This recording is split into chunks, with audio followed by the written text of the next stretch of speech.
আদালতে যে সকল তথ্য উপাত্ত উপস্থাপন করেছেন তার অংশবিশেষ আদালতের দৃষ্টি আকর্ষণ করে বলেছি, সুপিরিয়র রেসপন্সিবিলিটি প্রমাণ করার এমন কোনো তথ্য উপাত্ত রাষ্ট্রপক্ষ ওনার বিরুদ্ধে উপস্থাপন করতে পারেন নাই। আর দ্বিতীয় যে চার্জ, কমপ্লিসিটি, ওনার যে সম্পৃক্ততা, এই ব্যাপারেও কোনো তথ্য উপাত্ত আনতে পারেন নাই। বরঞ্চ আমি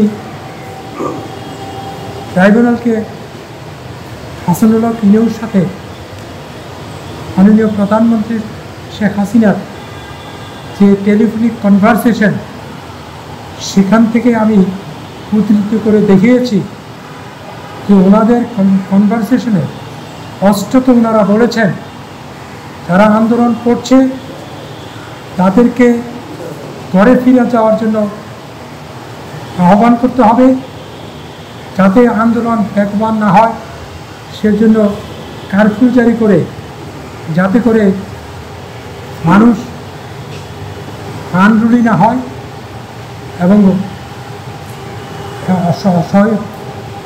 সহিংস কোনো ঘটনা না ঘটাতে পারে, সেই জন্য হাসানুল হক ইনু শেখ হাসিনাকে পরামর্শ দিয়েছেন।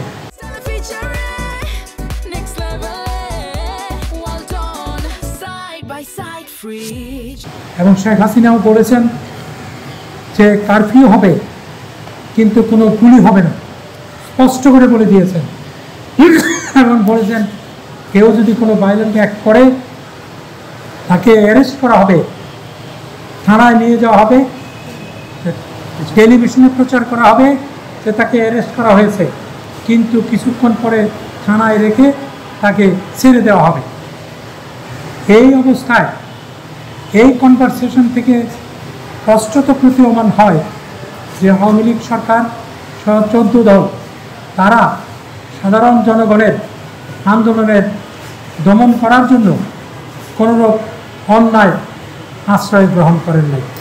ট্রাইব্যুনাল আমাদের কথা শুনেছেন, আগামী 2 তারিখে 2 নভেম্বর পরবর্তী আদেশের জন্য রেখেছেন। Thank you. আরেকটা প্রশ্ন নেবেন? না, কোনো প্রশ্ন নেই।